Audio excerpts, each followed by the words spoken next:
Hi guys, I just wanted to go ahead and do a little bit of an informational video on the Tonemaster Pro connectivity issues.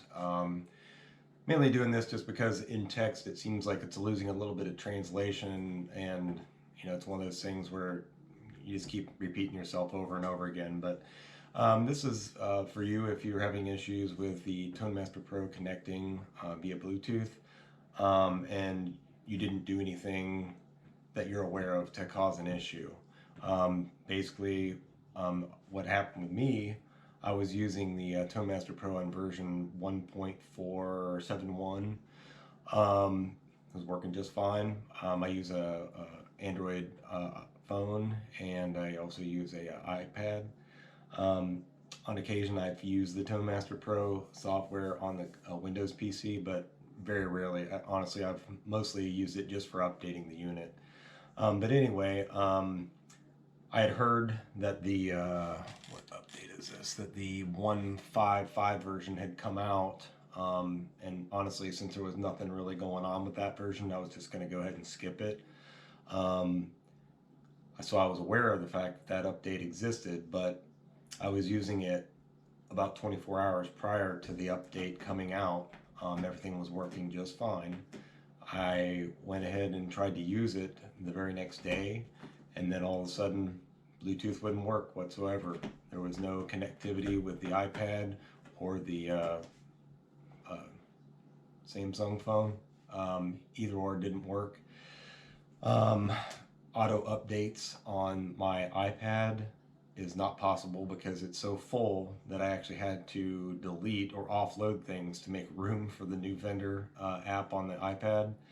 Um, on my phone, same situation is that the auto updates is off on that because anytime Facebook pushes a new version or disallows a version, that or like your banking website, that you have to go out and do a download for it. That's just one of those things. They can block an app or features on an app without changing the app and force you to download a new version. It happens all the time with apps like Facebook, banking, even PayPal.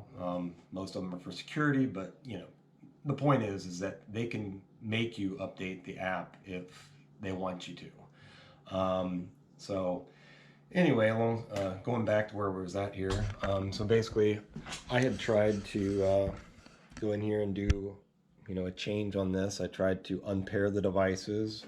Unpairing the devices didn't work. I even went in here and changed the name just to force it to see something different. And going back here just to show the about where we're at currently. It's currently on the 155. It says 155 manual there. So at any rate, that's where this sits currently. Um, the update itself, the process was easy. I mean, it's easy on this all the time. It's just that it shouldn't have needed to be done.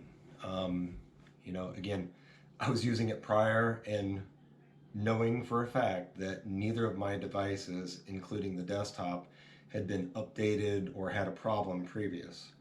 I only went ahead and hooked up via USB the Tonemaster to the computer once I realized nothing was working. Even after repeated attempts at repairing and renaming, it just wasn't working. It would act like it would see it, and then it would just sit there and spin, and then it would just come back saying that it couldn't connect. Um, or it would connect and then just do nothing. Um, while I'm on the subject of hooking this up to the computer, be aware that people have had issues updating their Tonemaster, and part of that's because they're probably using inferior cables.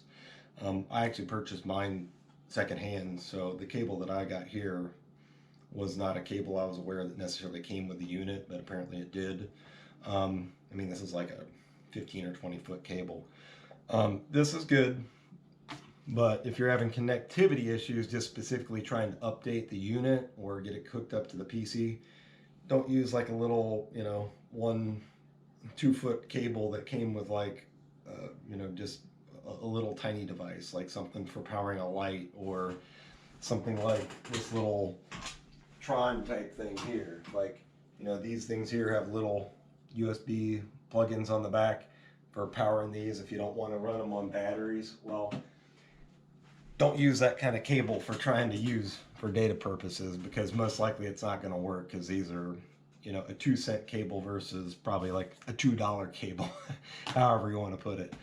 Um, anyway, back to the main problem. But so as it sits, without any updates, nothing would work. After I realized all those didn't work, I went ahead and just plugged it in, went out and did the update, which was easy. I mean, this whole process, it only took me maybe 10 minutes to realize what was going on and just go ahead and try the update, because it made more sense than trying to mess with two different devices that had nothing to do with each other, since they were completely different platforms. But at any rate, updating it to the 1.5.5 version, as soon as I did that, hooked up fine. Both devices were able to see and pair immediately. Also, you know, the Tonemaster software on the computer worked fine. I didn't test the Tonemaster program on the computer prior, because I don't honestly use it on the desktop very often. I mostly just use it on the front panel.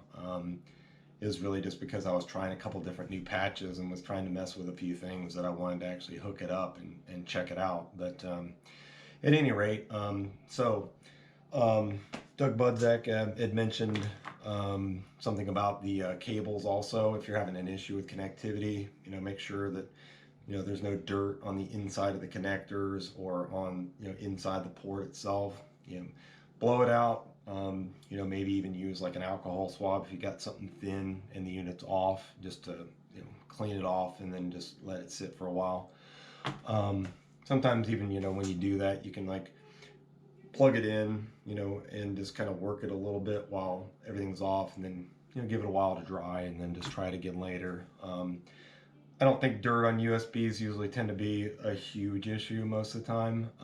Although I've got a USB that's probably 15 years old that's been on my key ring, and every time I want to try and use that thing, I gotta clean it off or get some lid out of it, just because it's, you know, it's been in my pocket for years and years and years. But anyway, so moral of the story is that if you're having an issue, no matter what it is, if all of a sudden you just end up with a connectivity issue for some reason out of the blue, then you didn't change anything and you don't have updates automatically turned on anything that you own, just go ahead and try updating to the most recent thing. Most likely, based on my experience, they probably did something, and just updating that will solve your issue.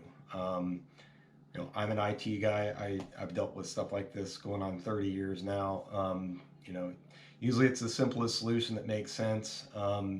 The thing is that when you've been on the other end of talking to people and dealing with stuff, you know, a bunch of things that in my environment that are already covered, such as, you know I didn't update this, and I know for a fact I didn't do it. It can't do it.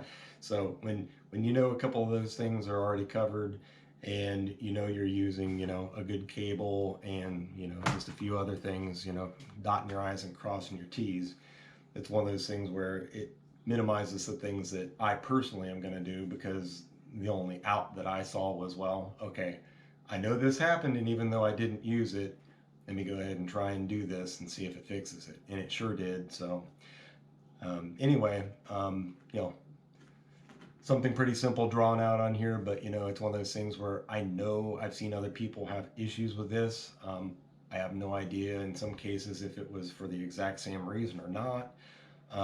But moral of the story is, you know, make sure everything matches. If it matches and it's up to date, then you should be good to go.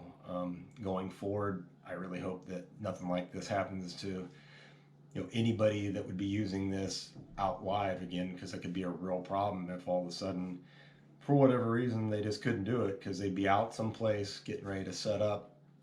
They might be wanting to hook it up to something, and then all of a sudden it won't work. I mean, I guess the good news is at least the Tonemaster, you can do almost everything from the built-in display, which is awesome. But maybe in certain situations, somebody is wanting to do more with it, and it might not be possible to do what they need to without the, you know, keyboard and mouse possibly. But at any rate, it's long enough video as is. But you know, anybody who's read this thread, you know, if this helps out in any way, you know, great, but you know, that's what it ended up being for me. That's it. Have a good one. If you haven't fallen asleep by now, have a good one. Thanks.